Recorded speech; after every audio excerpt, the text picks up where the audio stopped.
And behind we have the Jeremy, yep, who was an 8-year-old, a superb-looking bay by Danehill dancer, trained by Sir Michael Stout.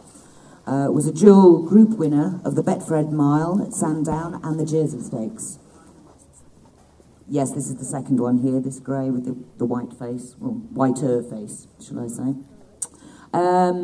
Yeah, his close relatives are Nashwan, Unferwain and Naif, and they have sired 18 Group 1 winners between them. Was a stakes performer at 2, 3 and 4 years and rated 122 by Timeform. As I mentioned before, Lady Georgina was by Linamix, so hence the grey. They often have that grey in them, the Verglass and the Linamix, don't they? They had 2 wins at 3 and placed 6 times. This is the 4th foal, and the progeny have been racing over 5 to 6. So there's plenty of speed in the pedigree there. The other grey is the Clodovil, which was trained by Andre Farb, should I say.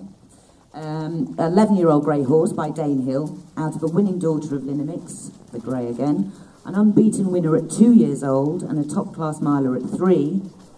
They're a good source of 2-year-old winners, and the progeny progress, several making over 70,000 guineas in 2010. Extravagance, who is the dam, 7-year-old by King's Best, and 1 colt signifier that won over 6 furlongs. So a bit of a mix there in the pedigree. Yeah, we always try to buy, if possible. It doesn't matter if the mare hasn't particularly won, as long as we either want to see that she's won and achieved something reasonable, or is capable of breeding winners, preferably as 2-year-olds.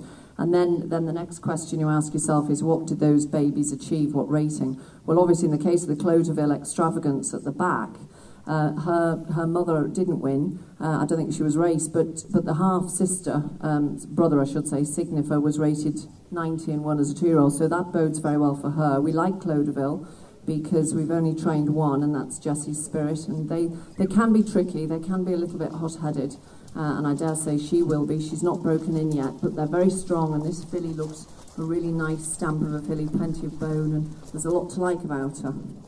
You often find, don't you, that several dams are actually unraced. Why is that? Well, sometimes they're injured. Sometimes they don't think they're going to be quite good enough to win. So it's actually better to have an unraced mare than one that's a failed racehorse, especially if it comes from a good family. She's just a bit warm there. So, you know, it can be all sorts of reasons, but breeders would want to, they'd rather breed from a well-bred filly that hasn't, or mare that hasn't raced, than one that's raced and hasn't won.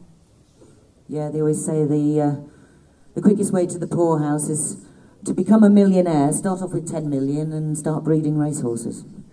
Yes, or if you don't like somebody, give them a racehorse. If you really hate them, give them a brood mare. That's another saying. But of course, nowadays it's a little bit different because the foreign market is, you know, the prizeman in England might not be great, but there's a fantastic value now in horses that win a race in Britain and go abroad. Thanks, Amy, that's fine. Because, you know, we sell a lot of our horses to go to race abroad, and then luckily the owners come back in and reinvest in other horses. So it's very important when you are buying yearlings to try and get them with correct limbs. A, because you need them to stand up to... thanks, Amy. A, because you need them to be able to stand the rigours of training and racing. And B, you have to think further down the line that they need to pass a vet to go to Hong Kong, America, Macau and all those countries, because, you know, what happens next to them for the owners is very important.